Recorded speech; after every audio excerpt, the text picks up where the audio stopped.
Correction of errors जो है वो आपके पास किस तरीके से हैंडल होते हैं और उनको हमने किस तरीके से आपके पास डिस्कस किया था। सो जस्ट एक बेसिक डिस्कशन थी कि करेक्शन ऑफ एरर्स आपके पास आपका आप देखें कि है क्या। अच्छा, अब अगर आप देखेंगे तो उसमें आपके पास आपको मुख्तलिफ एरर्स नजर आ रहे हैं। एक मतलब एरर से मुराद ये है कि आपके पास जिस वक्त आप अपनी रिकॉर्डिंग के फेज में जा रहे हैं तो आप रिकॉर्डिंग के बीच में, पोस्टिंग के बीच में, या उसके बैलेंस लेते हुए या उसको ट्रायल बैलेंस में लिखते हुए अगर आपसे गलती हो जाए तो हमने उस गलती को करेक्ट कैसे करना है। पहली बात तो ये है कि we are not allowed it for this thing कि हम उसको काट दें, काट के उसके ऊपर उसको आप एक के दोबारा से लिख दें, कुछ ऐसा कोई मामला कर दें। तो पहली बात कि ये चीज हमारे पास आप ये कहें कि अकाउंटिंग अलाउडेड नहीं। अच्छा, अब अगर ये चीज अकाउंटिंग में अलाउडेड नहीं है तो फिर ऑल्टरनेट सिस्टम है क्या? बेटा मेरी बात को अंडरस्टैंड करें, ठीक है। तो आज हमने ऑल्टरनेट सिस्टम के ऊपर डिस्कस करना है। बड़ा छोटा सा टॉपिक है, मामूली सा, मतलब ऐसा आप ये कहें कि बहुत ज्यादा कॉम्प्लिकेटेड टॉपिक नहीं है, बड़ा आसान सा। बेसिकली इसके बीच में जो आपके पास आप ये कहें कि जो इस टॉपिक की एग्जामिनर की जो क्यूरीज है वो होंगी आपके पास आपके उन कॉन्सेप्ट से रिलेटेड जो आप ऑलरेडी कर चुके हैं। जैसे फॉर एग्जांपल आपने आप ये कह लें कि कैश बुक के बीच में कोई ऐसी चीज रिकॉर्ड कर ली जो कैश वाली नहीं थी। अपनी बात को थोड़ा फॉलो करें। आपने परचेज जर्नल में कोई ऐसी चीज रिकॉर्ड कर ली, जैसे आपने फर्नीचर परचेज किया था, आपने उसको परचेज जर्नल में रिकॉर्ड कर दिया। तो अब मुझे उसको रेक्टिफाई कैसे करना है? मैं लिख चुका हूं। अब याद रखिएगा इस चीज के बारे में कि जो आपके पास आपका अकाउंटेंट्स है, अब ये भी आपको बड़ी अजीब सी बात बता दूं कि जो आपके वो सॉफ्टवेयर हैं जो अकाउंटिंग सॉफ्टवेयर जिसके बीच में हम लोग चीजों को परफॉर्म करते हैं, वहां पे हमें लिखने की राइट्स हैं। हम उसको एडिट नहीं कर सकते, हम उसको अरेज नहीं कर सकते, डिलीट नहीं कर सकते किसी रिकॉर्ड। सो इसका मतलब कि एक दफा अगर मैंने एक फिगर बीच में लिख दी, एक अकाउंट बीच में लिख दिया, तो मेरे पास इसकी कोई अथॉरिटी नहीं कि मैं इसको चेंज करूं। फिर सिस्टम के बीच में अगर मुझे उसको कभी चेंज करना होगा तो चेंज करने के लिए उसका प्रॉपर लॉग मेंटेन किया जाता है। तो उस लॉग के मुताबिक आपके पास उन चीजों को आप ये कहें कि अलाइन किया जाता है। सो बेसिकली आपके पास आपकी जो करेक्शन ऑफ एरर है वो आपके पास आपका एक जो ये वो सिस्टम है कि जिसके थ्रू हम लोग आप ये कह लें कि उन चीजों को जो गलत हो चुकी है तो उनको ठीक करते हैं। क्या मेरी बात को फॉलो करें? ठीक है। अच्छा, अब करेक्शन को देखने के लिए आइए उसी को हम लोग आप देखेंगे जो कल स्लाइड्स हम लोगों ने शेयर की थी उन्हीं से हम स्टार्ट करते हैं और उन्हीं से आपके पास आपको जो डिस्कशन है वो लेके चलेंगे। ऐसा कोई भी स्टूडेंट जो इस बैच में मौजूद है और उसने आपके पास अप्रूवल प्रीपेमेंट में प्रीपेड इनकम को और बाकी चीजों को इस तरीके से नहीं देखा हुआ तो आप सली रखते हैं उसके बारे में मैं आपको ज्यादा से आप ये कहेंगे डिटेल ले लूंगा, तो आप इंशाल्लाह उसको आप ये कहेंगे परफॉर्म कर सकते हैं। एक पॉसिबिलिटी ये भी है कि अगर आज आपके लिए पॉसिबल हो सके तो 10 से 11 वाला 10 से 12 वाला बैच ले लें, तो उसमें आपके पास वो सारी चीजें रिवाइज हो जाएंगी, रिपीट हो जाएंगी और वो चीजें आपके पास अलाइन हो जाएंगी। बेटा मेरी बात को फॉलो करें, ठीक है। तो जो कुछ भी हमने यहाँ पे परफॉर्म किया है इस बैच के बीच में वो आपके पास वहां पे आप देखेंगे रिपरफॉर्म हो गया, ठीक है। सो उसके अलावा भी अगर आप चाहेंगे तो ये भी पॉसिबिलिटी है कि जो आपके पास आज लेक्चर दूंगा 10 to 12 वाला उसके बीच में रिकॉर्डिंग हो जाएगी, उसकी रिकॉर्डिंग सुन लें और उसमें आपके पास आप ये कहेंगे कोई चीज ऐसी है जिसको आप मुझसे डिस्कस करना चाहेंगे, मुझसे ज्यादा डिस्कस कर ले, मैं आपको उसके बारे में गाइड कर दूंगा, ठीक है। तो दोनों प्रपोजिशन आपके पास अवेलेबल है। अब ये जो टॉपिक है टोटली नया टॉपिक, मतलब इसके बीच में आप अगर आप यहाँ पर आए हैं तो आपके पास आप ये कहने कि इसका कोई कनेक्शन भी किसी पीछे वाले टॉपिक के साथ नहीं है, ठीक है बेटा। अब करेक्शन ऑफ एरर्स में जो कल हम लोगों ने डिस्कशन की थी वहीं से हम इसको स्टार्ट करेंगे। आज आपको दिखाता हूँ कि एरर्स होने की वजह से होता क्या है और फिर उसके बाद हम इनको जब करेक्ट करेंगे तो करेक्शन का प्रोसीजर हमारे पास क्या है, ठीक है। तो फर्स्ट ऑफ ऑल आप करेक्शन ऑफ एरर में जो चीज आप ये कहेंगे डिस्कस करने वाली है, जी बेटा आपको स्लाइड नजर आ रही है? जी सर आ रही है।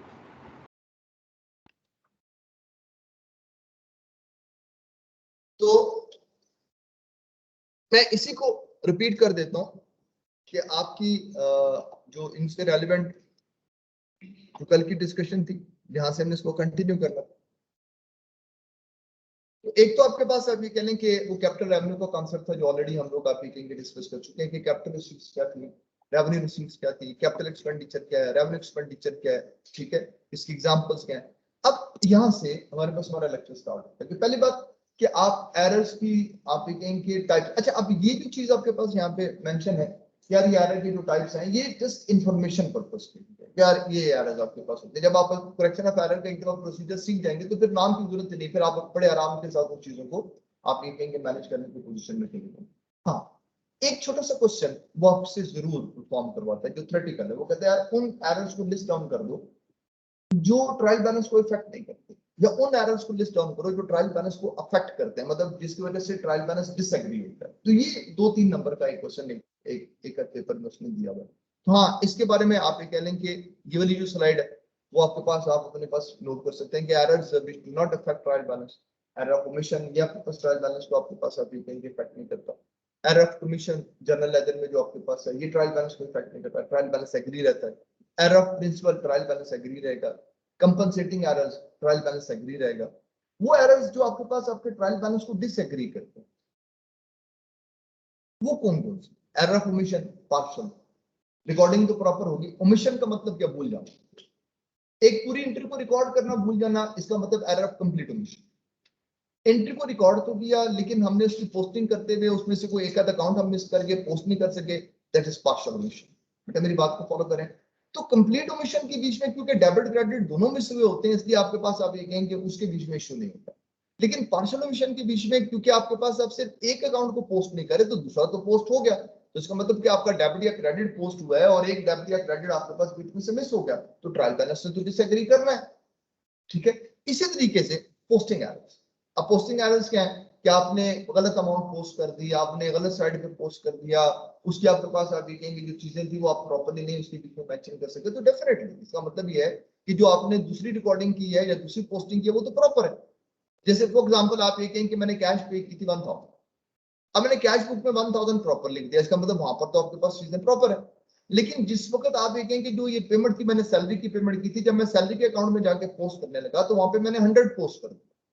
अब इसका मतलब कि उधर मैंने 1000 से आपके पास इसको क्रेडिट किया हुआ, यहाँ पे आके सैलरी को डेबिट कर रहा हूँ तो मैं 100 से डेबिट कर रहा हूँ तो 900 का डिफरेंस आ जाएगा। ट्रायल बैलेंस में एग्री नहीं करना, बेटा मेरी बात को फॉलो करें। ठीक है, इसी तरीके से कॉस्टिंग एरर। अब कॉस्टिंग एरर वो एरर है कि जो बैलेंस लेते हुए होते हैं, इसका मतलब पोस्टिंग आपने प्रॉपर कर दी लेकिन बैलेंस लेते हुए टोटल करते हुए आपसे गलत हो गया, अंडर कॉस्ट कर दिया आपने, ओवर कॉस्ट कर दिया आपने, तो इसका मतलब बाकी तो कहीं पे आपके पास इशू नहीं है, सिर्फ इस अकाउंट में इशू है जिसकी वजह से आपके पास बाकी सबके बैलेंस ठीक होंगे, इसके खराब होगा। तो अगर एक अकाउंट का बैलेंस खराब हो जाएगा तो ट्रायल बैलेंस में आपके पास आप देखेंगे मिसमैच हो जाएगा। बेटा मेरी बात को फॉलो करना है। इसी तरीके से वो एरर जो ट्रायल बैलेंस में हो जाते हैं। अब ट्रायल बैलेंस में एरर्स क्या होते हैं? सारा अकाउंट सही बना लिया, बैलेंस भी सही ले लिया, अच्छा जिस वक्त हम अपने इन अकाउंट्स को शिफ्ट करते हैं ट्रायल बैलेंस में तो उस वक्त इसको ट्रांसफर करते हुए मैं किसी आप ये कह लें कि अकाउंट का बैलेंस ही ना लिखूं, डेबिट बैलेंस है उसको क्रेडिट साइड पे लिखूं, तो अल्टीमेटली आप ये कह लें कि ट्रायल बैलेंस फिर एग्री नहीं करेगा, फिर वो डिसएग्री कर देगा। तो मेरी बात को फॉलो करें। तो 2 नंबर के लिए वो एक क्वेश्चन ये दे सकता है कि आप ये बता दो कि वो कौन से एरर्स हैं जो ट्रायल बैलेंस को अफेक्ट नहीं करते, जो ट्रायल बैलेंस को डिसएग्री नहीं करते, वो कौन से एरर्स हैं जो ट्रायल बैलेंस को डिसएग्री करते हैं, तो आपने सिर्फ इनका नाम दिया। बेटा मेरी बात को फॉलो करें। अब एरर को समझने के लिए एक छोटी सी एग्जांपल हम लोग लेके चलेंगे जो आपके पास आप ये कह लेंगे इसके बीच में हम अभी स्पेशल जर्नल्स की बात नहीं करेंगे, सिर्फ जनरल जर्नल्स की बात करेंगे, वहीं से आपने एरर्स को समझना है, वहीं से आपने इसको रेक्टिफाई करना है और इंशाल्लाह उसके बाद जब आप इसके ऊपर क्लियर हो जाएंगे तो आपके पास बाकी हर टॉपिक में उस टॉपिक के एरर्स को हम लोग देखेंगे। यार अब उस टॉपिक के एरर्स के अंदर चीजें क्या होती हैं कि जैसे आपके पास आपकी ये आप डेप्रिसिएशन को देख लें, इन्वेंट्री को देख लें, ये प्रोविजन को देख लें, तो अक्रूवल प्रीपेमेंट को देख लें, तो समवेयर आपके पास आपको ये हो जाता है कि आप जब इनकी रिकॉर्डिंग कर रहे हो तो रिकॉर्डिंग करते हुए आप गलत करते थे, तो जब आपने इसको गलत कर दिया तो फिर इसको ठीक कैसे करना है, फिर उस टॉपिक की नॉलेज के साथ ही ठीक होगा। बेटा मेरी बात को फॉलो करें। ठीक है, इज इट क्लियर और नॉट? ठीक है, अब एक छोटी सी एग्जांपल है जो स्क्रीन पे आपके पास मौजूद है। ठीक है, सबसे पहले देखिए कि ट्रांजैक्शन क्या होंगे। ठीक है, कैश अकाउंट डेबिट है, कैपिटल अकाउंट क्रेडिट है, तो कोई मुझे बता सकता है कि क्या ट्रांजैक्शन थी? हाँ, इसका मतलब कि ऑनर ने स्टार्ट किया विद 100,000। ठीक है,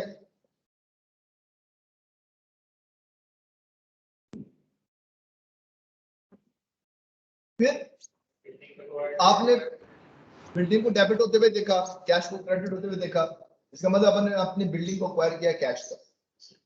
फिर आपने फर्नीचर को डेबिट होते हुए देखा, कैश को क्रेडिट होते हुए देखा, तो इसका मतलब कि आपने फर्नीचर को खरीदा कैश। अच्छा, फिर आपने फर्नीचर को फिर डेबिट होते हुए देखा और कैश को क्रेडिट होते हुए देखा, लेकिन साथ हाइफन में कैरेज लिखा हुआ, इसका मतलब ये वो ट्रांसपोर्टेशन कॉस्ट है जो फर्नीचर को यहाँ पे लाने के लिए भी थी, क्योंकि ये कैपिटल एक्सपेंडिचर है इसलिए हमने इसको फर्नीचर की कॉस्ट में ही शामिल करना है। बेटा बात को फॉलो करें, क्लियर है? इसी तरीके से आपके पास परचेजेस कैश, इसका मतलब आपने चीजों को खरीदा है कैश के ऊपर। इसी तरीके से बेटा आपके पास आपकी कैरेज टू कैश, ये जो चीजें आपने खरीदी इनके ऊपर आपने कैरेज बियर किया, ठीक है, ट्रांसपोर्टेशन कॉस्ट है। फिर परचेजेस टू क्रेडिटर, इसका मतलब ये वो परचेजेस है जो आपने किस पर किए हैं बेटा, ठीक है बेटा, समझ लग रही है बात, ठीक है बेटा, क्या बेटा बेटा कैपिटल एक्सपेंडिचर, कॉन्सेप्ट है कैपिटल एक्सपेंडिचर का, कि अगर किसी नॉन करंट एसेट को परचेज किया जाए और उसको यूज करने से पहले पहले उसके ऊपर कोई पैसे खर्च किए जाए, उसके इंस्टॉलेशन के ऊपर, उसको लाने के ऊपर, उसकी ट्रांसपोर्टेशन के ऊपर, तो वो जो कॉस्ट होती है वो हम एसेट की कॉस्ट में शामिल करते हैं, ठीक है। यानी फर्नीचर की कॉस्ट जो है वो सिर्फ और सिर्फ 10,000 नहीं है, 1,000 का जो कैरेज हमने बियर किया वो भी फर्नीचर। बेटा पहली बात, एक्सपेंडिचर या एक्सपेंस में कोई डिफरेंस नहीं। एक तो पहले अपने आप को क्लियर कर लो, expense expenditure is the same thing, ठीक है। अच्छा कुछ लोग वो जो पुराने कंजर्वेटिव आपके पास अकाउंटेंट है वो इसको इस तरीके से देते हैं कि एक्सपेंडिचर मींस ये जो कैपिटल एक्सपेंडिचर बोलते हैं, यानी अगर हमारे पास कोई ऐसी कॉस्ट है जिसको हम लोग आप ये कह लें कि हम इनकर करेंगे और वो एसेट में कन्वर्ट होते हैं तो हम उसको एक्सपेंडिचर बोलते हैं। ऐसी कॉस्ट जिसको इनकर करें उसका बेनिफिट उठा लें तो हम उसको एक्सपेंस बोलते हैं। तो वो एक्सपेंडिचर और एक्सपेंस के बीच में इस चीज का डिफरेंस क्रिएट करते हैं, लेकिन रियलिटी में रियल सेंस में एक्सपेंस एक्सपेंडिचर में कोई फर्क नहीं है। हम उसके बेनिफिट की बेस के ऊपर देखते हैं कि यार ये जो आपने पेमेंट परफॉर्म की है, जो चीज आपने एक्सपेंड की है, वो आपके पास आपका एसेट है या आपका एक्सपेंस है, ठीक है। फिर जो ब्रिटिशर्स है वो एक्सपेंडिचर की टर्म को एसोसिएट करते हैं खास तौर पर परचेजेस के साथ, करते थे, मतलब पुरानी। अब मैं आपको बता रहा हूं कि वक्त गुजरने के साथ साथ अकाउंटिंग में आपके पास आप ये कहेंगे बहुत सारी चीजें ऐसी आना शुरू हो गई कि जो पहले, अब जैसे अब यहाँ पर भी अगर आप एंट्री देखेंगे तो आप जर्नल को देखें तो यहाँ पे हर क्रेडिट के साथ 2 लिखा हुआ है। हाँ, जो पुराना कंजर्वेटिव आपके पास आपका अकाउंटिंग सिस्टम है उसमें जो भी अकाउंट क्रेडिट होता था हम उसको 2 लिखा करते थे। जैसे ये एंट्री यूं है, कैश टू कैपिटल। तो जब हम बोला करते थे ना कैश टू कैपिटल, तो इसका मतलब ये होता था कि कैश डेबिट हो रही है और टू कैपिटल का मतलब कैपिटल क्रेडिट हो रहा है। बेटा मेरी बात को फॉलो करें। तो अब जो जो आपके पास वक्त गुजरता गया आपको ये 2 बाय इसकी आपके पास अभी कहेंगे रिक्वायरमेंट नहीं, ठीक है। जैसे लेजर के बीच में आपके पास मामला ये हुआ करता था कि पुराने वक्तों में जब हम लेजर कराते थे, आज भी अगर आप आईकॉम की बुक्स को देखेंगे या बीकॉम की बुक्स को देखेंगे। दूसरी बात, कल एक सीयर के साथ मेरी मीटिंग थी, उसके बीच में मेरी डिस्कशन हुई, उसमें एक चीज, बेटा इस फैन को ऑफ करो, गर्मी तो नहीं लग रही ज्यादा, ज्यादा हो रहा है। अच्छा, यहाँ मेरी बात को जरा गौर से सुनो। तो उन्होंने मुझे कुछ चीजों को एक्सप्लेन किया, उन्होंने कहा कि सर वो ना हमारे पास एक स्टूडेंट के बारे में उन्होंने मुझसे बात की कि वो ना लेके चल रही है आपके पास आईकॉम की बुक को भी साथ, तो आईकॉम की बुक भी वो पढ़ लेती हैं और फिर उससे वो रिलेटेड वो चीजों को देके चलती हैं, फिर उनको थ्योरी आ जाती है कि वहां पर तो ये चीज ऐसे हुई है, यहाँ पर ये चीज ऐसे क्यों हो रही है। एक तो पहली बात ये है कि अगर आप किसी भी जगह के ऊपर कोई रीडिंग की तरफ जाते हैं, जैसे अपने स्टडी टेक्स्ट के अलावा किसी चीज पर जाते हैं और उसके बीच में अगर आपको कोई कंफ्यूजन आती है तो आपने किसी और से नहीं फौरी तौर पे मुझसे डिस्कस करना है। अब एक चीज अपने ध्यान में रखिएगा और बहुत मोहतात रहिएगा, जो आपके पास आपकी आईकॉम और बीकॉम की बुक्स हैं, मतलब ये हमारे लिए अलमिया भी है। वह आप ये कहेंगे आप ये देखने की हमारी अपने नेशन के साथ कमिटमेंट क्या है, क्योंकि अगर आप अपनी जनरेशन को सही एजुकेशन नहीं देंगे ना बेटा तो फिर आप बहुत पीछे रहते हैं। ये एक बड़ी सादा सा आपके पास सबका मामला है। ये जो एचआर डेवलपमेंट है, एचआर डेवलपमेंट का मतलब ये होता है कि आपके पास आपके लोगों के अंदर प्रॉपर स्किल्स डेवलपमेंट। देखो एक वो होता है कि जो पढ़ाई हम करते हैं, मतलब जिसमें ना जस्ट हमने अपने आप को थोड़ा सा ग्रो करवाना, आप बीए कर लें, आप एमए हिस्ट्री कर लें, सो बेसिकली उसका पर्पस ये होता है कि यार मैं अपनी ग्रोथ की तरफ जाना चाहता हूँ। अच्छा अगर उसके बीच में कोई बंदा एक्सेल करना चाहता हो तो हम कहते हैं यार तुम पीएचडी करो, तुम रिसर्च वर्क करो। एक वो एजुकेशन होती है जो प्रोफेशनल एजुकेशन। अब प्रोफेशन जो है वो सिर्फ अकाउंट्स प्रोफेशन नहीं, ड्राइविंग भी प्रोफेशन है आपके पास। आपके पास अभी एक जो सैनिटरी वर्कर है वो भी प्रोफेशन है आपके पास। लेकिन हम लोगों के साथ इश्यू ये है कि हमारी कौम के बीच में एक और बड़ा आप ये कहें कि मसला रहता है, वो ये कि हम कदामत बताते हैं, हम जिद्दत को लेकर नहीं।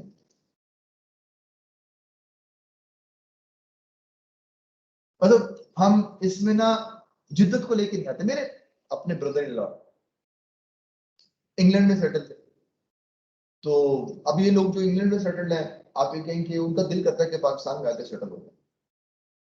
तो वो मुझे एक दफा कहते हैं यार इमरान है ना, पाकिस्तान आना चाहता हूँ विद फैमिली। तो जरिए पता है यहाँ पर हमें कोई ना कोई आप ये कहें कि वो इनकम का सोर्स सोचेंगे। तो ये काफी अरसे की बात है। तो उन्होंने मुझे कहा कि यार भाई डोंट कि हम यहाँ पे टैक्सी स्टैंड बनाओ। मैं कहा क्या क्या करना चाहता था? कहता यूं करेंगे कि यहाँ पे मैं वो बीएससी इंजीनियरिंग भी थे, सॉरी कंप्यूटर साइंसेज भी थे। तो मुझे कहते हैं यार यूं करते हैं कि मैं एप्स वगैरह बना लेता हूँ। तो ना ये एक हमारे पास वहाँ पे होता है यूके में एक अपने पास सिस्टम है जिसके बीच में ना हम ना ये कर देते हैं, मतलब कि ये टैक्सी वगैरह आपके पास अटैच हो जाती हैं, गाड़ियां अटैच हो जाती हैं, हम उनको कर लेते हैं, हमारे बीच में कमीशन आ जाता है। और मैंने उसको कहा, मैंने कहा कौन पाकिस्तान में इन चीजों को देखेगा यार, तू कौन से चक्करों में पड़ रहा है यार, कोई काम दे, कोई ग्रोसरी स्टोर बना ले, कोई ऐसी चीजें बना ले। क्योंकि हमारे माइंड में बिजनेस हुई, खैर वो खामोश हो गया। आप ये कहेंगे कुछ ही अरसे के बाद करीम आ गया, और जो कॉन्सेप्ट वो दे रहा था वो करीम ने जब दिया, और करीम ने उसके ऊपर पाकिस्तान में इतनी अर्निंग की जिसका कोई अंदाजा नहीं। उसने मुझे समझाने की कोशिश, मैंने कहा इसके लिए मैं गाड़ियां चाहिए। मैं कहता नहीं हमें नहीं गाड़ियां चाहिए, लोगों की गाड़ियां होंगी। मैं कह यार कौन लोगों की गाड़ियां, मतलब लोग क्यों हमारे साथ अपनी गाड़ियां अटैच करेंगे? कहता ये होता है। मैंने कहा मुझे नहीं समझ आता। कहता भाई आप यहाँ पे मैनेज कर लें उसको, तो ये अच्छा बिजनेस है। तो मैं कहा को सही काम कर रहे यार, ये कौन सी बात कर रहे हैं? मतलब हम एक्सेप्टेंस की तरफ नहीं। तो आप ये कह लें कि अगर वो उस वक्त उसकी मैंने बात मानी होती, तो आप ये कहेंगे क्रीम वाला सिस्टम सबसे पहले हमने लॉन्च कर दिया। ये मैं आपको हकीकत बता रहा हूं, वो यही है, आप उस अपॉर्चुनिटी को कैश नहीं करेंगे, दूसरे कर लेंगे। सो आज भी हमारे साथ इशू ये है कि हम लोग अपने प्रोफेशन में चेंज नहीं लाते। हम उसको वैसे करने की कोशिश करते हैं जैसे हमारे पास जमाना कदीम से हो रहा है। सो ये चीज आज भी आपके पास इशू है कि आईकम बीकम के बुक्स के अंदर जो अकाउंटिंग ट्रीटमेंट्स अवेलेबल हैं, वो अकाउंटिंग ट्रीटमेंट्स उसमें है जो मैक्सिमम ऑब्सोलीट हो चुकी। आज भी आईकम और बीकम की बुक के बीच में जब वो जर्नलिटी परफॉर्म करता है तो वो पर्सनल अकाउंट से जर्नलिटी परफॉर्म करता है। यानी अगर आपने क्रेडिट सेल की है ए को, तो वहां पर एंट्री ये नहीं होगी रिसीवेबल टू सेल्स, वहां पे एंट्री होगी ए टू सेल्स। आज भी जब उनका टी अकाउंट देखेंगे ना, तो उनके टी अकाउंट में आज भी लिखा हुआ होगा, आप उसके ना लेजर को देखेंगे तो लेजर के बीच में आपके पास आप ये कहने की जो चीजें डेबिट साइड पर आ रही होंगी उनके साथ उसने टू लिखा हुआ होगा, और जो चीजें क्रेडिट पर आ रही होंगी तो उसने बाय लिखा हुआ। अब ये चीजें ऑब्सोलीट हो चुकी। इवन लेजर की जो इस वक्त शेप है वो ये है, ये देखो दिस वन। इवन वो बीच में डिस्क्रिप्शन भी डिटेल में नहीं देता। वो कहता है यार तुम्हारा दिमाग खराब है, जब मैंने रेफरेंस दे दिया, डेट अवेलेबल है, बाकी चीजें अवेलेबल है, एलएफ आपके पास मौजूद है, जेएफ आपके पास मौजूद है, तो यार ये तुम दो दो दफा रेपिटेशन क्यों करते हो? आप अपनी बात को फॉलो करें तो चीजें मॉडर्नाइज होती है। उन बुक्स के बीच में ये लकूना है आपके पास कि वहां पर चीजें अभी भी आपके पास उसी पैटर्न में चल रही हैं जैसे सन 60 की थी। और आपको मैं हैरत की बात बताऊं कि इन्होंने किया कि अपनी बुक कोई नहीं है इनकी, इन्होंने इंडियन बुक्स को कॉपी किया हो, और इंडियन बुक्स में वो जो पुरानी गुप्ता की शुक्ला की पुरानी बुक्स हैं उनको उन्हीं को कॉपी किया हुआ, जो पुराने वक्तों की सन 60 की बुक्स, वही कोर्स चल रहा है, वही बुक्स रिकमेंडेड है। तो वहां से अगर आप किसी चीज को पढ़ेंगे तो वो आपके पास आप ये कहेंगे ऑब्सोलीट अकाउंटिंग है जिसको वो लोग वहां पे परफॉर्म करते हैं।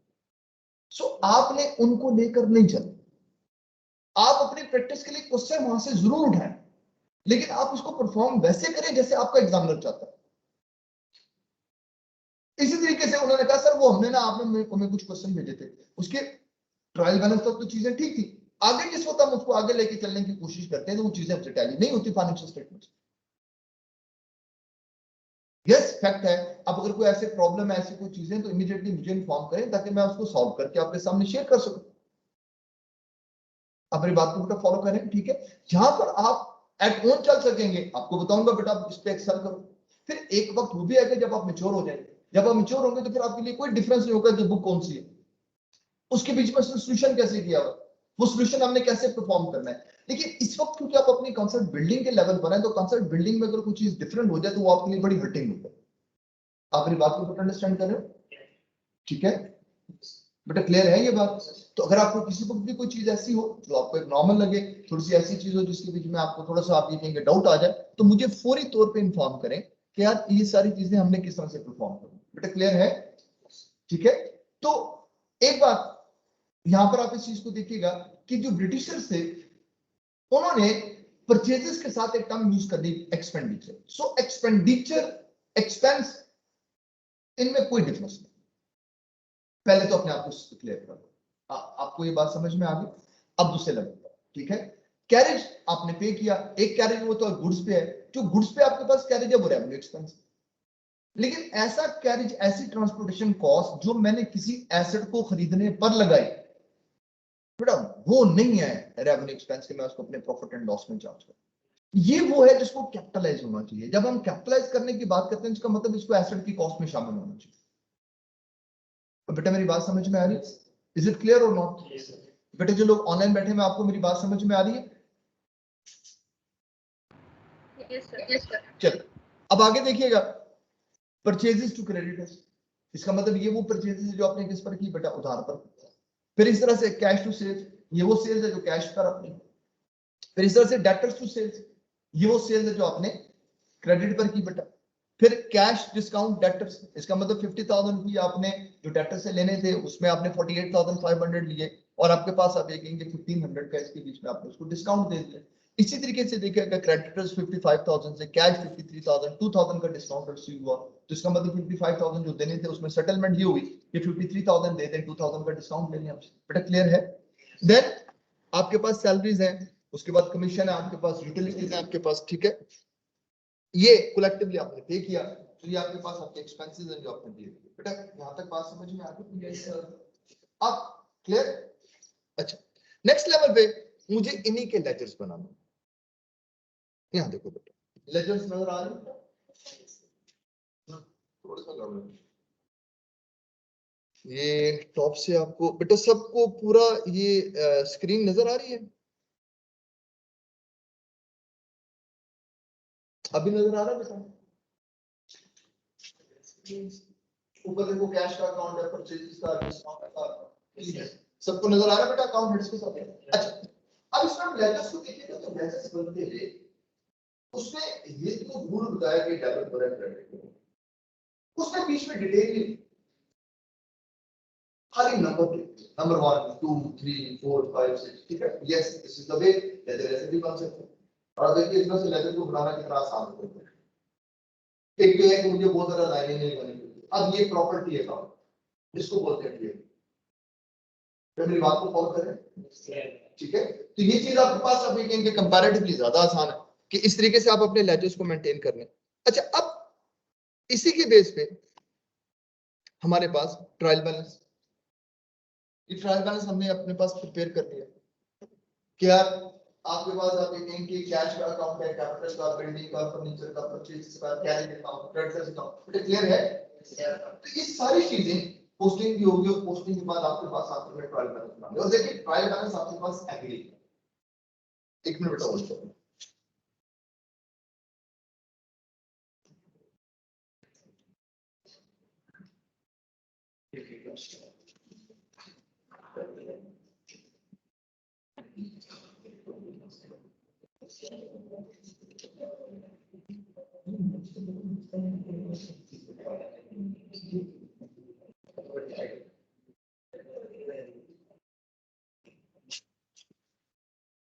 जी बेटा, ट्रायल बैलेंस आप देखें, ट्रायल बैलेंस टैली कर रहे हैं, इसमें कोई मसला तो नहीं बेटा? जी। अच्छा, अब एरर्स की तरफ, गलतियां होंगी, बेटा मेरी बात को फॉलो करें, ठीक है? अब क्या एरर्स, इधर देखिएगा बेटा प्लीज, मैं इसके लिए एक्सेल की शीट ओपन कर लेता हूँ। ये दूसरी शीट है जो मैं आपको फॉरवर्ड करूंगा बेटा।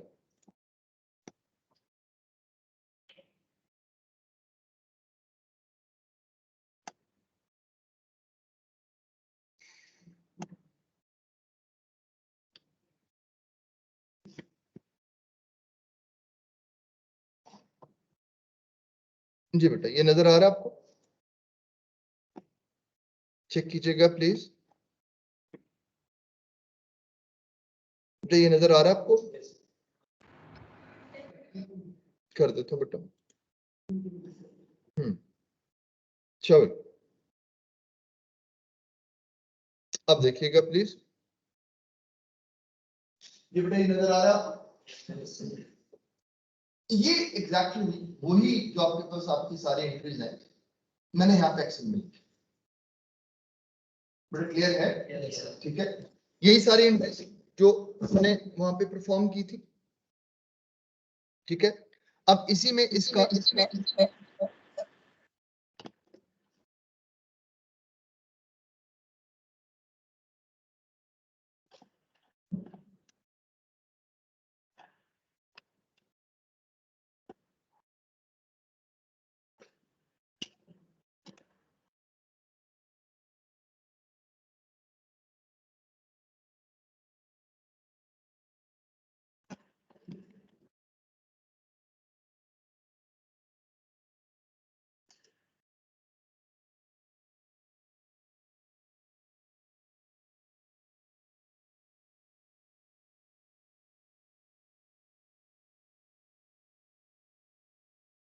जी बेटा अभी मुझे बताइए, नजर आ रहा है बेटा आपको?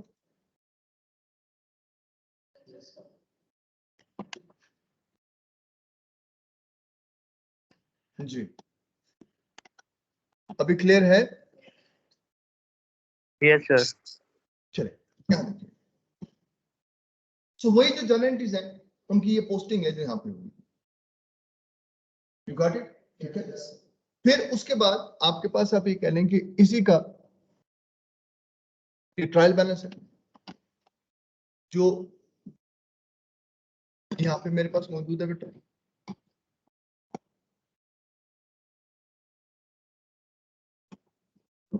जी क्लियर है बेटा? यहां तक बात समझ में आ गई? अच्छा अब वन बाय वन हर एक चीज को यहां पर देखते हैं। ऑटोमेटिकली पोस्टिंग है, ये हुई भी है। अब सबसे पहले आए और error of complete omission.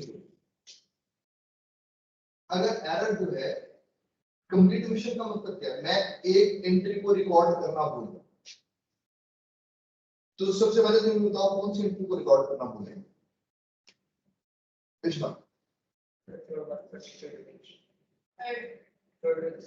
Fourth को करना है जिसमें कैरेज हमने पे किया था।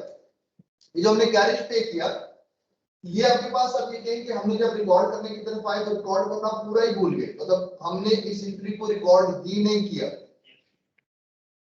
बेटा मेरी बात आपको समझ में आ रही है? बेटा वो लोग जो ऑनलाइन है, आपको मेरी बात समझ में आ रही है बेटा? यस सर, आ रही है। ठीक है। सो पहली बात कि इसके बीच में हमने ये किया कि कंप्लीट जो भी आपके पास आप ये कह लें कि ये पूरी एंट्री है, मैं अगर इसको रिकॉर्ड नहीं करता, मैं इसकी रिकॉर्डिंग ही ओमिट कर देता हूं, दैट इज कंप्लीट ओमिशन।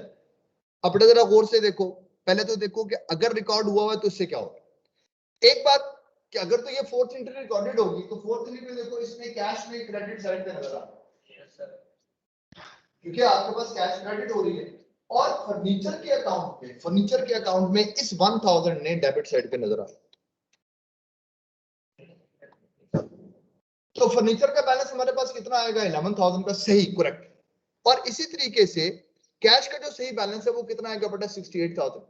इसी को जब मैं ट्रायल बैलेंस में मेंशन करूंगा तो मेरे पास कैश अकाउंट डेबिट बैलेंस के साथ 68,000 और फर्नीचर अकाउंट में डेबिट बैलेंस के साथ 11,000 का आंसर आएगा। अब अगर मैं इस एंट्री को रिकॉर्ड नहीं करता, मैंने इस एंट्री को आप एक के बीच में से निकाल दिया,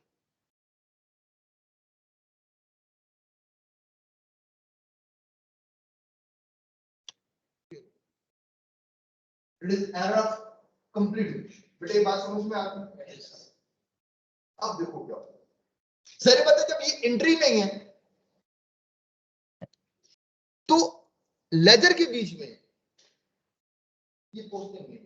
आपने देखा कोड के सामने जीरो आ गया, ये तो मैंने जीरो लिख दिया ना, क्योंकि मेरे पास ऑटोमेटिकली इसकी पोस्टिंग थी, मैं उधर रिकॉर्ड करता था, इधर ये पोस्ट हो जाता, वो बात समझ में कि किस तरीके से आपके पास आपका आईटी बेस्ड सिस्टम क्रिएट होते हैं। तो मुझे खाली वहां रिकॉर्ड कर, वो रिकॉर्डिंग ऑटोमेटिकली पोस्ट हो, आप देखिएगा ये ऑटोमेटिकली इसका बैलेंस आ जाएगा। देखो बैलेंस क्या आ गया 69,000, आना क्या चाहिए था 68,000। ठीक है, इसी तरीके से यहाँ देखो फर्नीचर इनसे रिलेटेड बेटा, अब फर्नीचर का बैलेंस जाहिर बात है वहां पर भी डेबिट नहीं आएगा बेटा, क्लियर है ये बात? ठीक है, क्या ये बात क्लियर है? तो फर्नीचर में भी एक चीज नहीं आई, वहां पर भी आपके पास सब कुछ करके आ जाएगी बेटा। 1000 आपके पास जीरो होगा तो आपके पास आदमी कह रहे हैं कि आपके पास 10,000 का बैलेंस आ गया, और यही चीज आगे ट्रायल बैलेंस में कंटिन्यू कर देगी। अब ट्रायल बैलेंस में मुझे इन्हीं बैलेंसेस को लिखना है। अब दो बैलेंस खराब, कैश का बैलेंस 69,000 आया, 68,000 होना चाहिए।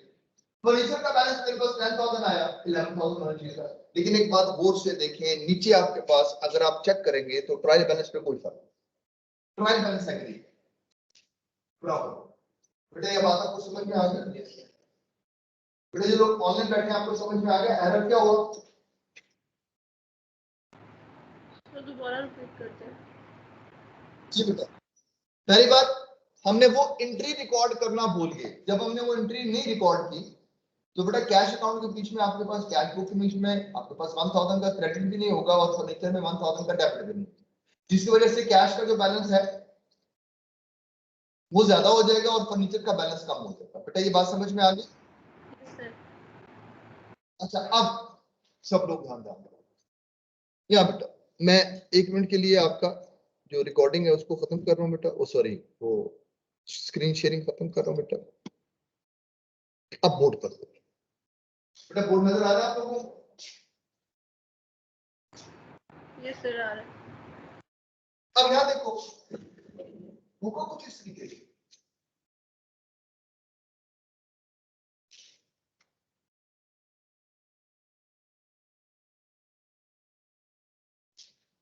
बेटा देखो, जर्नल जो है वो आपके पास कन्वर्ट हो गया लेजर, और लेजर से तुम पहुंचे किस पर बेटा? ट्रायल। अब मेरे पास ट्रायल बैलेंस बन गया। याद रखिए जब मैं ट्रायल बैलेंस बना लेता हूं तो ये दोनों इनएक्टिवेटेड। अब जो कुछ आपने किया हुआ है इसके बीच में वो चेंज नहीं, क्योंकि जब आप ट्रायल बैलेंस में चीज लिख चुके हैं तो वहां पे आप अब ट्रायल बैलेंस में मुझे कैश का बैलेंस नजर आ रहा है, डेबिट बैलेंस नजर आ रहा है 69,000, ये भी ठीक नहीं है, और फर्नीचर का बैलेंस मुझे नजर आ रहा है 10,000, ये भी ठीक है। करेक्ट बैलेंस क्या है? कैश का 68,000 और फर्नीचर का 11,000। फिर मेरी बात को फॉलो करना। अब ये नहीं हो सकता, फिर मैं बता कभी नहीं ये करें कि अगर आपसे ये गलती होगी तो आप यहाँ से इसको क्रॉस करें, आपके लिए 68,000 इसको क्रॉस करें आपके engineer, cutting over writing is not, ये वो गाइडलाइन है जो पेपर की, ये पेपर में यूज नहीं होती। अब हो गया ना यार, मैंने ये बात कर दी, लिख दिया इधर, मुझसे गलती हो गई, ठीक है, मैंने एक रिकॉर्ड कर सका इंटरव्यू। अब मेरे पास ट्रिक क्या है जिसमें मैं इसको ठीक करूं? मेरे पास तरीका ये है कि मैं सबसे पहले इसकी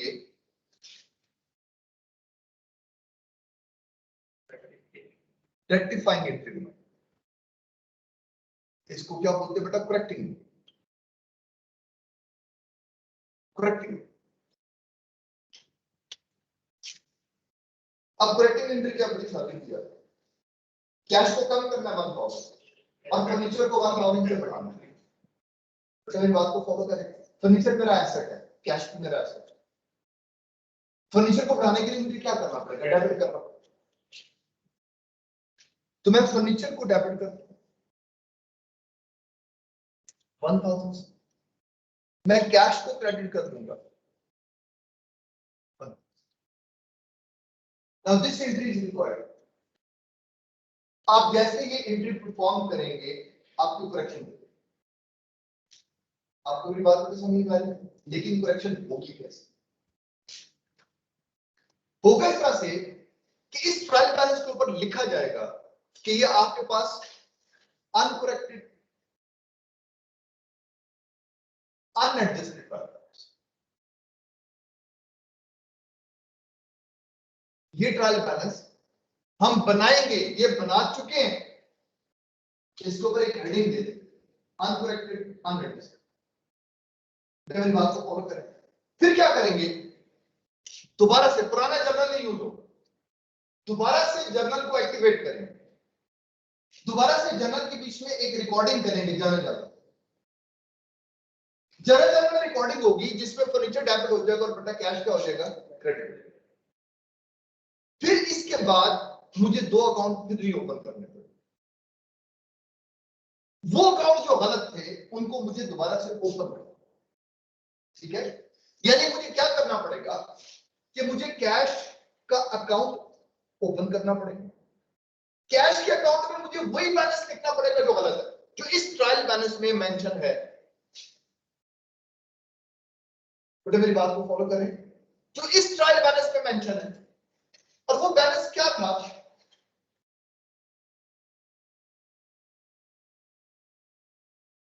और मुझे इसी तरीके से फर्नीचर के अकाउंट को भी ओपन करना पड़ेगा और उस गलत बैलेंस को यहां पे लिखना पड़ेगा कि यार बैलेंस ड्रॉट डाउन कितना है, 10। फिर ये एंट्री पास होगी, जब ये एंट्री पास होगी तो फिर इसकी पोस्टिंग होगी। अब इसकी जब पोस्टिंग होगी तो अब देखिएगा कैश की क्रेडिट साइड पे 1000 और फर्नीचर की डेबिट साइड पे 1000 मेंशन किया। बेटा मेरी बात समझ में आ रही है? अब इसके बाद जब मैं बैलेंस लूंगा कैरी डाउन तो यहाँ पे 68,000 आ जाएगा और यहाँ पर 11। अब उसके बाद क्या करूंगा, ये बना रहेगा ट्रायल बैलेंस, एक और ट्रायल बैलेंस बनेगा जिसमें जितने करेक्ट बैलेंस है वो तो वैसे लिखे जाएंगे कि अब तक का बैलेंस वही पुराने ट्रायल बैलेंस लिखे, लेकिन कैश और फर्नीचर का बैलेंस मैं रिवाइज करूंगा और फिर उसके ऊपर क्या लिखूंगा, ये मेरा करेक्टेड ट्रायल बैलेंस, ये मेरा एडजस्टेड ट्रायल बैलेंस। क्लियर है? सॉरी बेटा, अरे एक बार फिर बता दें, दोबारा सुन ले बेटा इसको। जब मुझसे कोई गलती हो जाएगी, एरर को लोकेट किया जाएगा, एरर की लोकेशन मेरे पास आ जाएगी, फिर उसके बाद मैं उसको करेक्ट करूंगा रेक्टिफाइंग एंट्री के थ्रू। उसके बाद फिर क्या होगा कि मेरे पास अभी कह लें कि वो अकाउंट्स जो गलत थे उनको रीओपन किया जाएगा, उनको रीओपन करने के बाद फिर फाइनली आपके पास उसके बैलेंसेस को एडजस्ट करके एक करेक्टेड ट्रायल बैलेंस बनाया जाएगा। बेटा बात समझ में आ रही है? ये जो ये रेक्टिफाई किया वो दोबारा बता दें। बेटा सिंपल है, फर्नीचर की बैलेंस आपके पास कम है, उसको बढ़ाना है तो फर्नीचर एसेट है, बढ़ाने के लिए मुझे डेबिट करना पड़ेगा, और आपके पास कैश का बैलेंस ज्यादा है, उसको कम करने के लिए मुझे क्रेडिट करना पड़ेगा। बेटा बात समझ में आ गई? जी सर। ठीक है। अच्छा अब नहीं, अब हमने पेपर में क्या करना, पेपर के बीच में ना हमने एरर को लोकेट करना है, ना हमने अपने ट्रायल बैलेंस को दोबारा बनाना है, ना हमने कैश का अकाउंट बनाना है, ना हमने फर्नीचर का अकाउंट दोबारा बनाना है। पेपर के बीच में हमारा काम सिर्फ इतना है।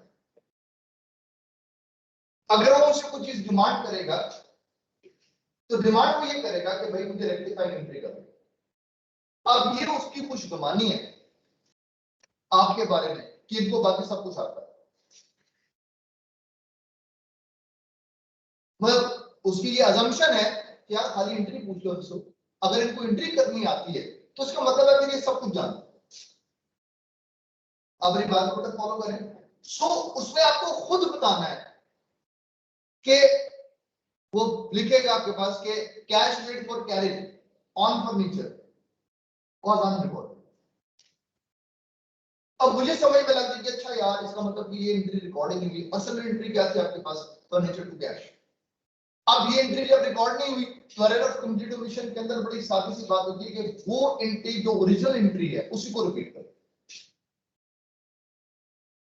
वो जो ओरिजिनल एंट्री है उसी को रिपीट। आप देखिएगा मैंने ओरिजिनल एंट्री की है, फर्नीचर को डेबिट कर दिया, कैश को क्रेडिट कर दिया, तो मेरा करेक्शन ऑफ एरर का क्वेश्चन, बस इतना काम। आप एक बात को फॉलो करें। क्या आपको ये बात समझ में आ रही है बेटा? यस यस बेटा क्लियर है? Yes yes sir. जी बेटा, जो लोग ऑनलाइन बैठे हैं आपके पास, सर पेपर में यही एरर तो नहीं आएगा, कोई और एरर भी तो दे सकते हैं। नहीं यार, बस एक ही एरर देगा, इसके अलावा उसने कोई एरर देना है, एरर भी यही देगा, फर्नीचर टू कैश वाला। क्या नाम है बेटा तेरा? उमार जुदून सर। जुनून बेटा, अभी तो पार्टी शुरू हुई है, ठीक है? अभी तो तुमने खाली पहला इसमें देखा है एरर, ठीक है? अब हर रंग नस्ल का एरर इसमें आ सकता है और एग्जामिनर पूछेगा, तो वन बाय वन हम इन सारे एरर्स को देखते हैं, एरर्स करेक्ट कैसे होंगे। तो तुम्हें समझ लगी है करेक्शन का? सादी सी बात है यार, वो अकाउंट जो आपके पास, आप ये कह लें कि यहाँ पर डेबिट नहीं हुआ उसको डेबिट कर दो, जो गलत डेबिट हुआ उसको क्रेडिट कर दो,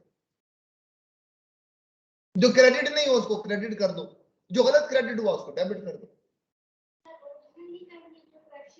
सिर्फ करेक्शन करनी और कुछ नहीं, ठीक है बेटा? मेरी बात समझ में आ रही है बेटा? क्लियर है? ठीक है जी बेटा। नहीं, जाने नहीं, करेक्शन ऑफ एरर के जो क्वेश्चंस होंगे वो कुछ इस तरह से होते हैं बेटा। करेक्शन ऑफ एरर्स में मैं आपको क्वेश्चन दिखा देता हूं। जी बेटा, ये आपको नजर आ रहा है बेटा? ये नजर आ रहा है आपको? ये होगा, ये आपके पास पेपर का न्यूमेरिकल, पेपर के न्यूमेरिकल में वो क्या है, ठीक है? 11 नंबर का न्यूमेरिकल, वो कह रहा है the trial balance prepared by 8 present showed a difference of 47,090, which was put on the credit side of returns account, ठीक है? अब नीचे वो कहता है क्या an investigation disclosed that, खुद बता क्या क्या हुआ। वो कहता है जनाब the total of purchase return day book amounting to 16160 had not been posted to the ledger, special आपने परचेज रिटर्न डे बुक बनाई लेकिन परचेज रिटर्न के लेजर में नहीं लिखा, गलती हो गई, कहता लिख के बताओ कैसे ठीक करो। आगे कहता है जनाब discount receipt of 111,320 had been debited to discount allowed, discount receipt था वो भंग भी लिख अकाउंट ने, उसको उठा के किसमें लिख दिया उसने? डिस्काउंट अलाउड, ठीक है? Correct. The sale account had been added short by 10,000, sale के अकाउंट को 10,000 से कम कर दिया, ठीक है? आगे कहता है आप an asset bought for 4 years ago for 7,000 and depreciated to rupees per 100 had been sold for 1,500 at the beginning of the receipt of the cash has been posted to the bank book but corresponding entry has not been recorded, वो cash में को लिख दिया लेकिन आगे मैंने दूसरी posting नहीं दी। आगे कहता है जनाब a credit sale of 1470 had been credited to the customer account as 1740, सो ये वो खुद लोकेट करके देगा हुआ क्या। आपका मेरा काम ये है कि हमने इसको करेक्ट कैसे करना। आप उसका डिमांड क्या कहता है? 5 rectifying entries to correct the above errors, बस और नहीं मांगा कि ट्रायल बैलेंस दोबारा बना के दो, पूरा ट्रायल बैलेंस नहीं है तो कुछ। जस्ट उसने क्या किया, आपको ये बात बता दी यार ये चीजें होंगी, आप इसको देख लें कि आपने इसको करेक्ट कैसे करना। आपको मेरी बात का समझ में आ रही है? ठीक है। तो इस तरह के न्यूमेरिकल्स आपके पास वो आपको देगा जो आपके पेपर में है। ये न्यूमेरिकल आ गया, ये भी उसी तरह से आपके पास उसने बताया ये हुआ ये हुआ ये हुआ, ठीक है? तो वन बाय वन इसको कम इन सारे एरर्स को देख लेंगे कि अंडर कॉस्टिंग क्या होती है, ओवर कॉस्टिंग क्या होती है, रॉन्ग साइड में कॉस्टिंग क्या होती है, गलत अकाउंट में लिखेंगे तो क्या होता है, तो उसको किस तरीके से हमें रेक्टिफाई करना है वो यहाँ पर हम सीखेंगे। बेटा ये बात आपको समझ में आई? यस यस बेटा क्लियर है? सर नहीं आई समझ। समझ कैसे आ सकती है? मैं बता रहा हूँ, मैंने आपको क्वेश्चन दिखाया था अभी। जब आप करेक्शन ऑफ एरर सीख लेंगे तो फिर आपको ये क्वेश्चन समझ में आएगा।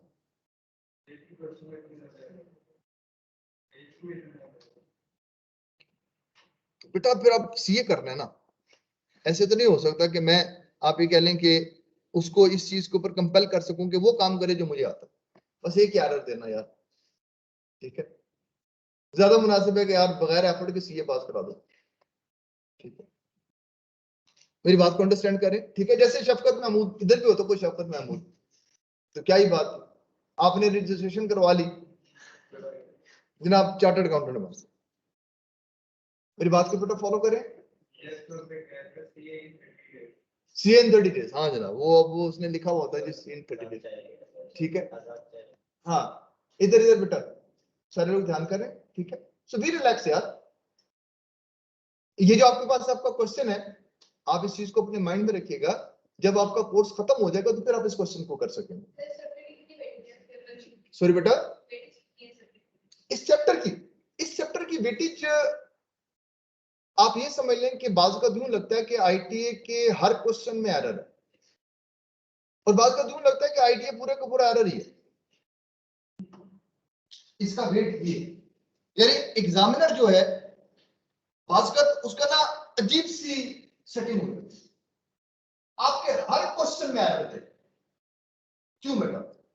देखो स्ट्रेट एंट्री को परफॉर्म करना बहुत आसान होता है,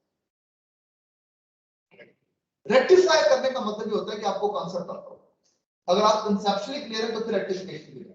बेटा मेरी बात को फॉलो करें। सो आगे चलें, फिर देखेंगे इसके अंदर कि आपके पास इसमें और एरर्स हैं। बेटा जो लोग ऑनलाइन है मेरी बात आप अंडरस्टैंड करें।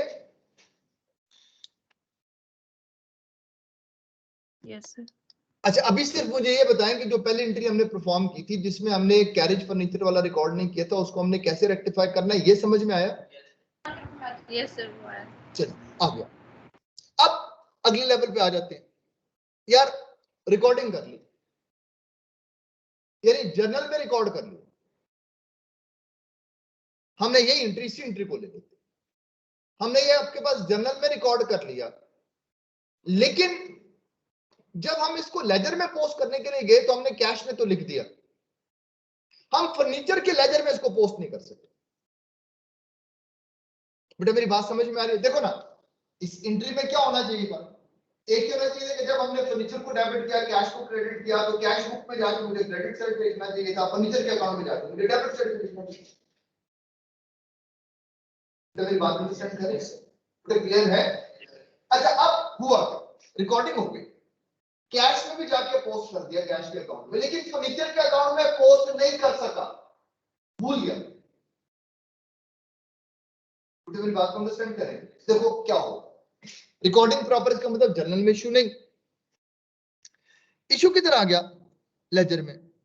और कहा मैंने नहीं लिखा, बस इसको, बेटा मेरी बात को फॉलो करें।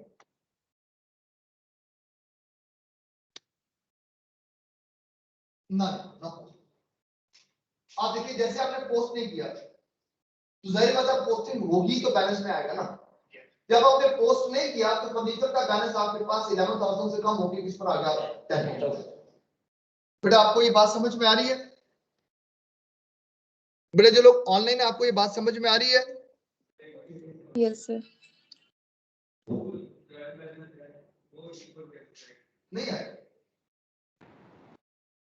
यही तो बीच में इशू आएगा आपके पास। आप जैसे ही यहां देखो, जैसे ही आपके पास आपने अब बाकी सब ठीक है, कैश का बैलेंस भी ठीक है, कैपिटल का बैलेंस भी ठीक है, बिल्डिंग का बैलेंस भी ठीक है, सिर्फ मसला किधर आ रहा है?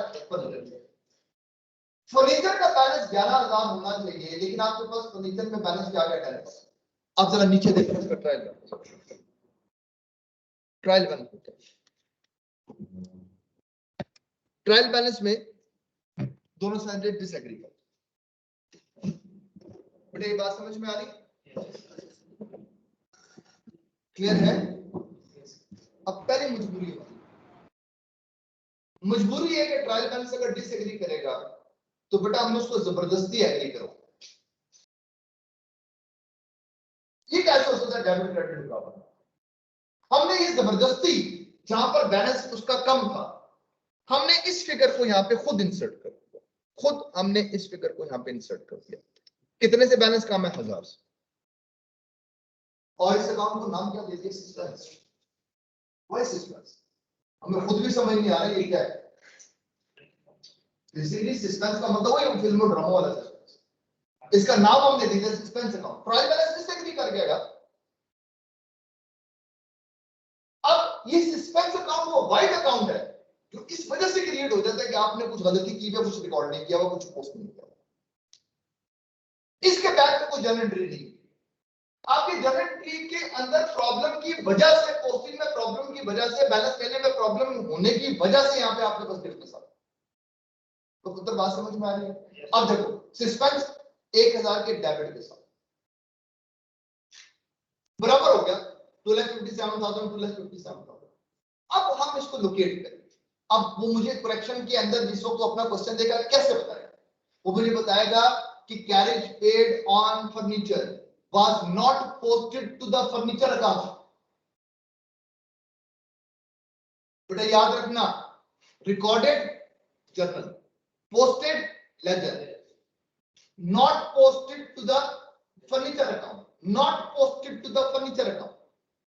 यार हमने फर्नीचर में पोस्ट किया। अब हुआ क्या, 1000 से फर्नीचर कम हो गया। अब ठीक कैसे करूं? रेक्टिफाइंग एंट्री क्या है? सादी सी बात, फर्नीचर को 1000 से बढ़ाना। फर्नीचर को 1000 से बढ़ाने के लिए मुझे क्या करना पड़ेगा? फर्नीचर को डेबिट कर, फर्नीचर को डेबिट कर दो। अब क्रेडिट किसको?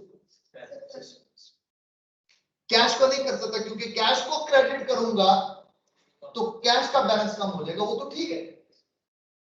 ये जो सस्पेंस अकाउंट हमने क्रिएट किया हुआ है, हमने इसको खत्म करा। जब सस्पेंस अकाउंट एलिमिनेट होगा तो ट्रायल बैलेंस ठीक होगा। ये इसका चेक है। इसका मतलब कि आप इसको करेक्ट करने का तरीका क्या है कि 1000 से आपके पास आपका फर्नीचर कम है, फर्नीचर को 1000 से बढ़ा लिया, डेबिट कर दिया। क्रेडिट किसको करूं? अब क्रेडिट करने का मेरे पास मजबूरी है कि मैं सिर्फ और सिर्फ किसको क्रेडिट कर देता हूं? बेटा क्लियर है? बेटा क्लियर है? ये बात समझ में आ रही है? ठीक है। अब बेटा यहां देखो,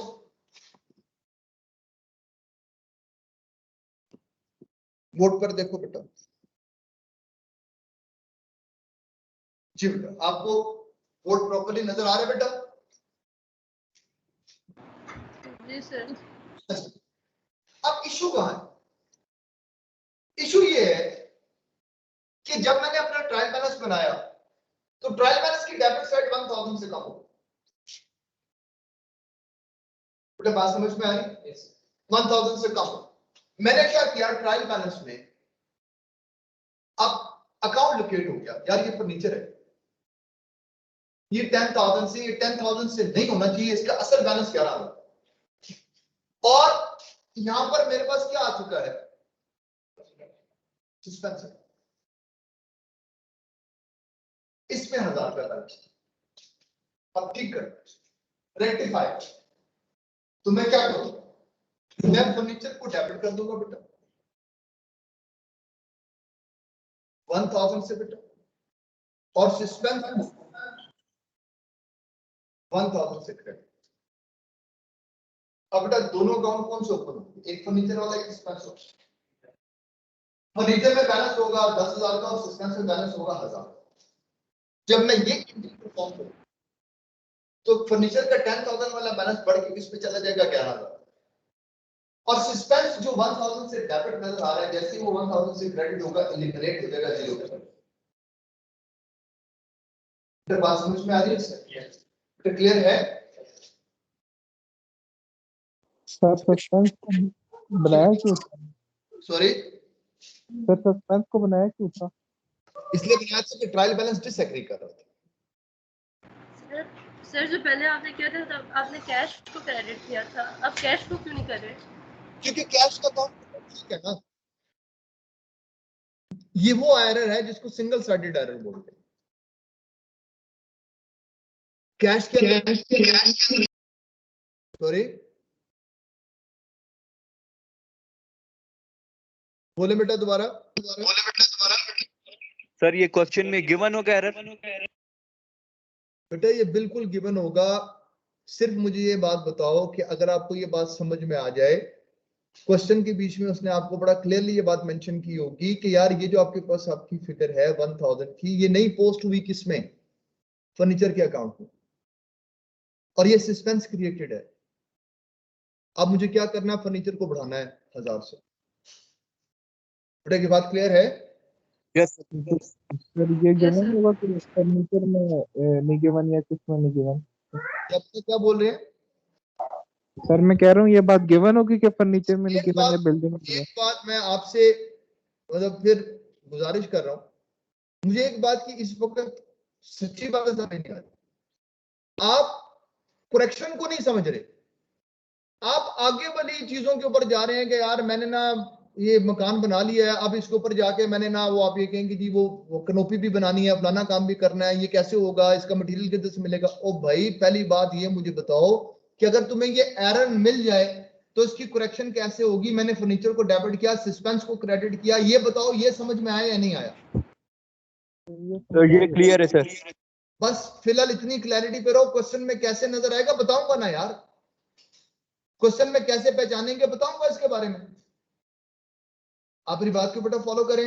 सो आपकी क्यूरी बार बार इस तरफ जा रही है, सर ये कैसे मेंशन होगा? ओ भाई पहले बताओ ये समझ में आई है कि जो एंट्री परफॉर्म की ये कोई क्लियर हो रही है नहीं हो रही? क्योंकि इस तरह की एंट्री मैंने कभी पहले नहीं की ना, ये सस्पेंस नाम की चीज पहली दफा आई है। तो मुझे सस्पेंस के साथ कोई यारी हुई या नहीं हुई मुझे वो बताओ। आपको मेरी बात समझ में आ रही है? सस्पेंस तो पहले गिवन होगा ना सर क्वेश्चन में?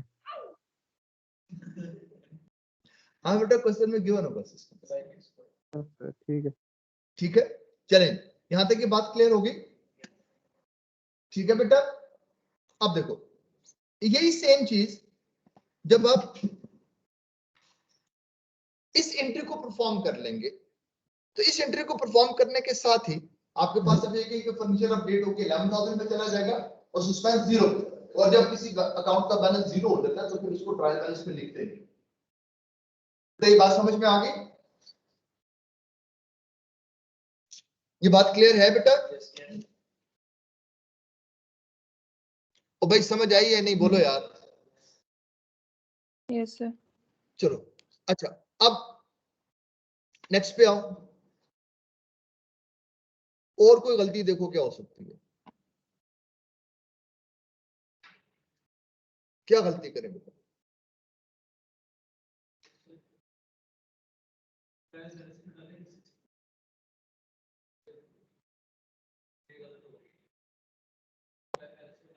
ट्रायल बैलेंस में आ जाएगा, दोबारा ट्रायल बैलेंस बनाएंगे, उसके बाद जब उसका बैलेंस 0 हो जाएगा तो फिर निकालेंगे।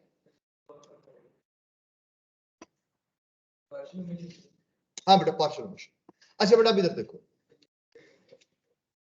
आपके पास एक और गलती कर लेते हैं। नाउ सपोज जहां पे मैंने आप देखेंगे फर्नीचर लिखा हुआ है, पे तो कैरेज किया था। अच्छा अब मुझसे गलती ये होगी कि मैंने ना यहां पर फर्नीचर की जगह कैरेज किया, ये भी तो गलती हो सकती है ना बेटा। वैसे जो ये कैरेज था वो आपके पास पे हुआ था किस पे? फर्नीचर पे। मुझे एंट्री करनी चाहिए थी फर्नीचर टू कैश, मैंने गलती से एंट्री कर दी कैरेज टू कैश। बेटा मेरी बात को फॉलो कर रहे हैं? मुझे बताएं सबसे पहले भी मुझे बताएं कि गलती समझ में है कि गलती क्या होगी? हाँ बेटा एंट्री की मैंने, बेटा याद देखें एंट्री परफॉर्म की, लेकिन एंट्री में मैंने अकाउंट गलत कर दिया। इंस्टेड कि मैं यहां पर लिखता, आप ये कह लें कि फर्नीचर, मैंने उसकी जगह क्या लिख दिया? कैश। ठीक है, कैरेज टू कैश। एंट्री क्या होनी चाहिए थी बेटा? Furniture to cash. एंट्री मैंने क्या कर दी बेटा? Cash to cash. आपको ये बात समझ में आई बेटा जो लोग ऑनलाइन बैठे हुए हैं? ठीक है, आपने ये जो कैरेज पे किया था ये फर्नीचर पे था। अब क्योंकि कैपिटल एक्सपेंडिचर था तो मुझे इसको फर्नीचर की कॉस्ट में शामिल करना चाहिए था। एंट्री होनी चाहिए थी फर्नीचर टू कैश, मैंने गलत एंट्री पास कर दी, मैंने कैरेज को डेबिट कर दिया, कैश को क्रेडिट कर दिया। क्या ये बात समझ में आई? क्या मसला क्या है? मेरी मर्जी। भाई गलती है ना, तो हो सकती है ना। देखो ना, कहने का मकसद ये है, आपको मैं एक ट्रांजैक्शन देता हूं लिखने के लिए। मैंने लिखा carriage paid on furniture ₹1000, pass journal entry. अभी आपका कंसेप्ट इतना स्ट्रांग नहीं है, आपने देखा अकाउंटेड कैरेज नजर आ गया, आपने कैरेज को डेबिट कर दिया, कैश को क्रेडिट कर दिया। तो अकाउंटेंट ये गलती कर सकता है ना यार, कौन सा मसला है इसमें? आपको मेरी बात समझ आ रही है नहीं आ रही? एरर है ना। अब अगर ये एरर हो गया तो जरा इस चीज को देखो, होगा कैसे? होगा ये कि जब आपने अकाउंट हेड में फर्नीचर का अकाउंट खत्म करके कैरेज कर दिया, तो बेटा इधर देखो, इधर इधर यहां ध्यान करो सर। इसका मतलब कि मैं अब जब अपनी पोस्टिंग करूंगा तो बेटा इस चीज को देखिएगा कि पोस्टिंग करते हुए फिर मैं फर्नीचर में लिखा, क्योंकि मेरी जर्नल एंट्री में कैरेज लिखा हुआ होता है। तो जब वहां पे आप, और जब मैं एक दफा जर्नल एंट्री लिख लेता हूं तो फिर मैं दोबारा जाके ट्रांजैक्शन नहीं देख रहा होता कि ट्रांजैक्शन क्या होगा। तो मेरे पास जर्नल बना होता है, बस जर्नल से फिर आगे लेजर में पोस्टिंग कर रहा होता। तो मुझे अकाउंटेंट नजर आया कैरेज का, इसका मतलब फर्नीचर में नहीं लिखी। इसको आप ये कह लें,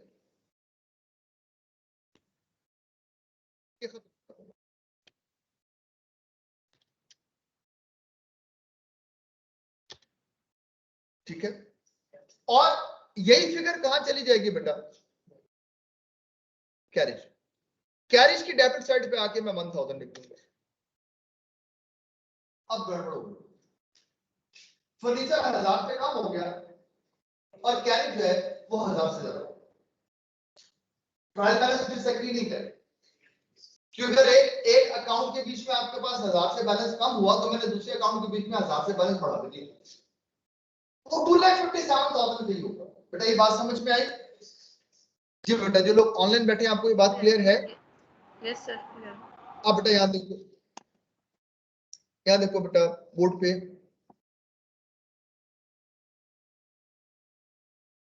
अब इसमें एक छोटा सा इस वक्त हमारे पास इशू है। इशू ये कि आप ऑनलाइन और जो फिजिकल लोग बैठे हुए हैं, इसका पेस लो है।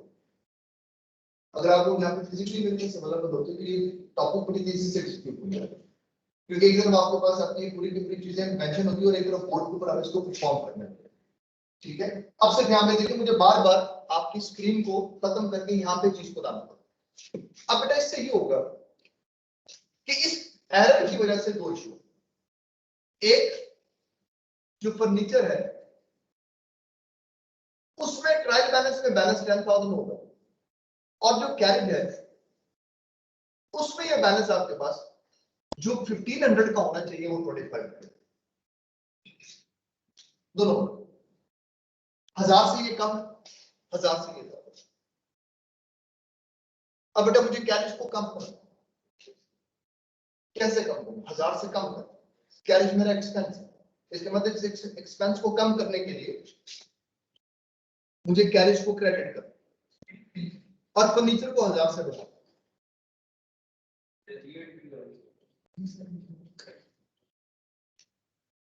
रेक्टिफाइंग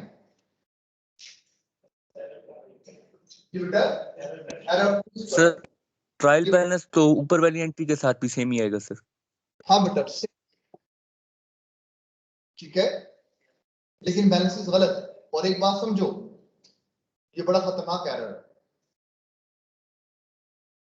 वो क्यों?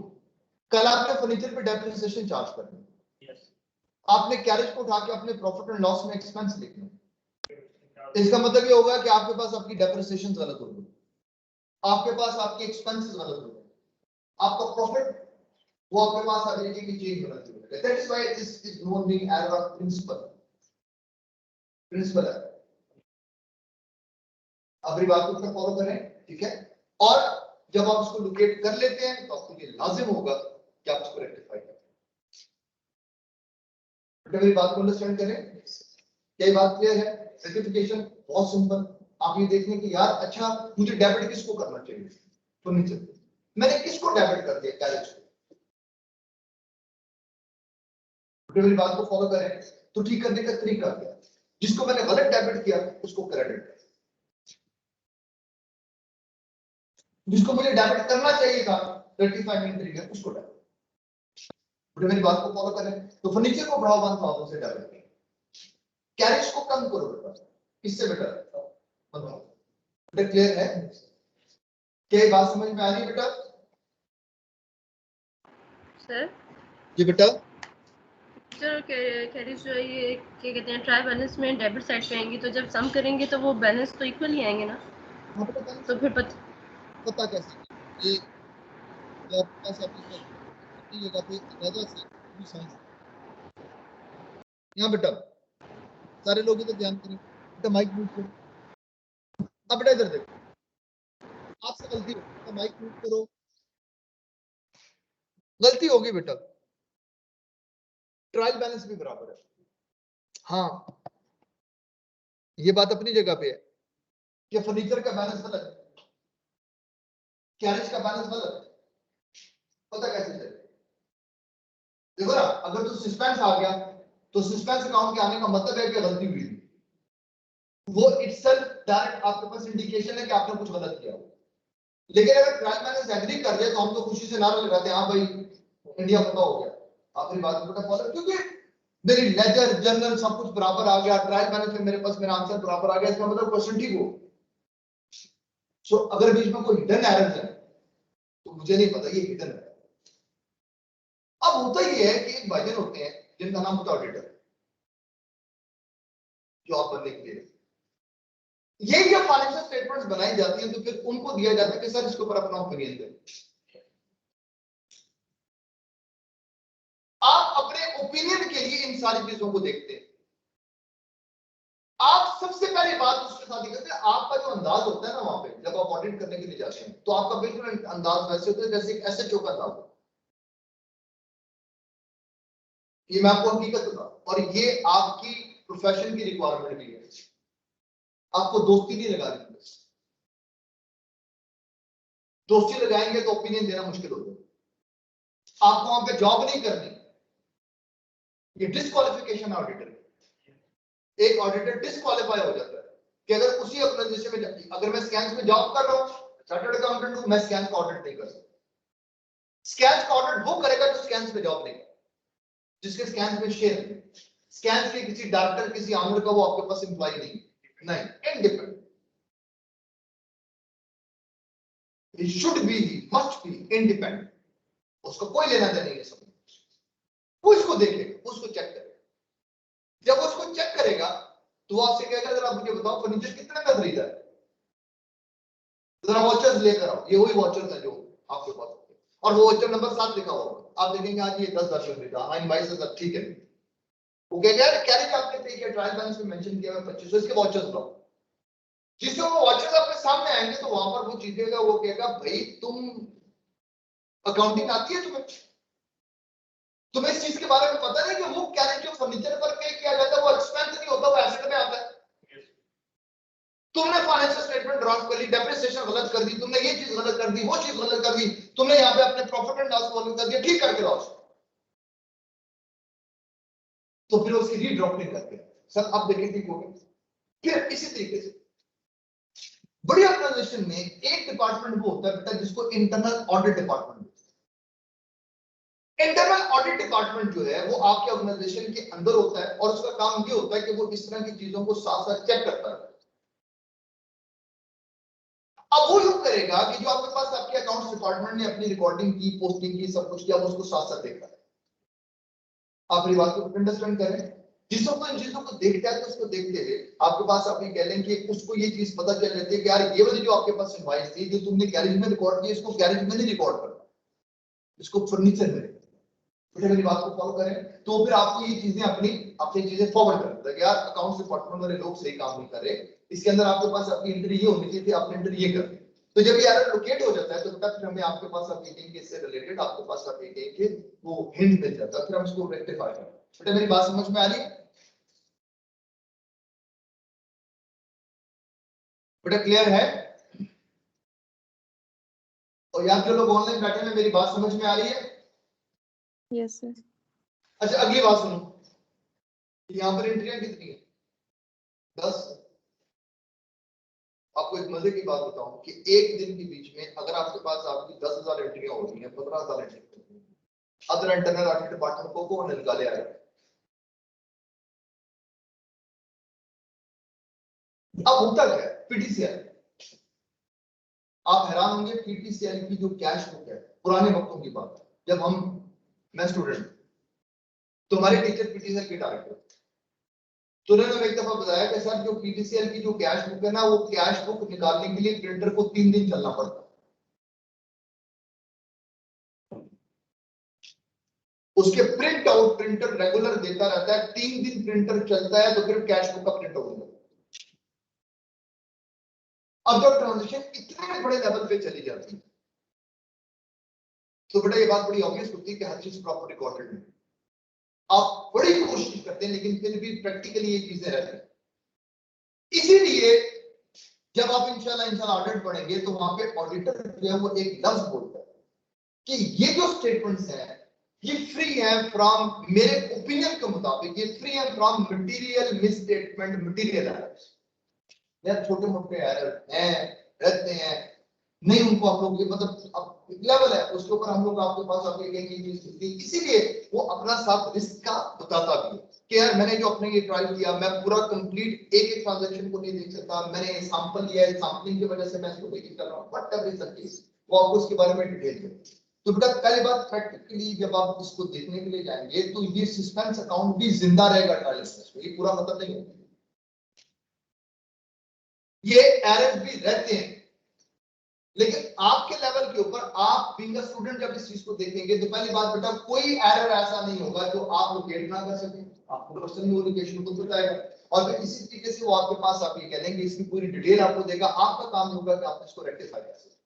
ठीक है, आज इस टॉपिक की इंट्रोडक्शन थी, कल इंशाल्लाह इस टॉपिक को थोड़ा सा और एक्सेल करें, तो मेरी बात को फॉलो करें।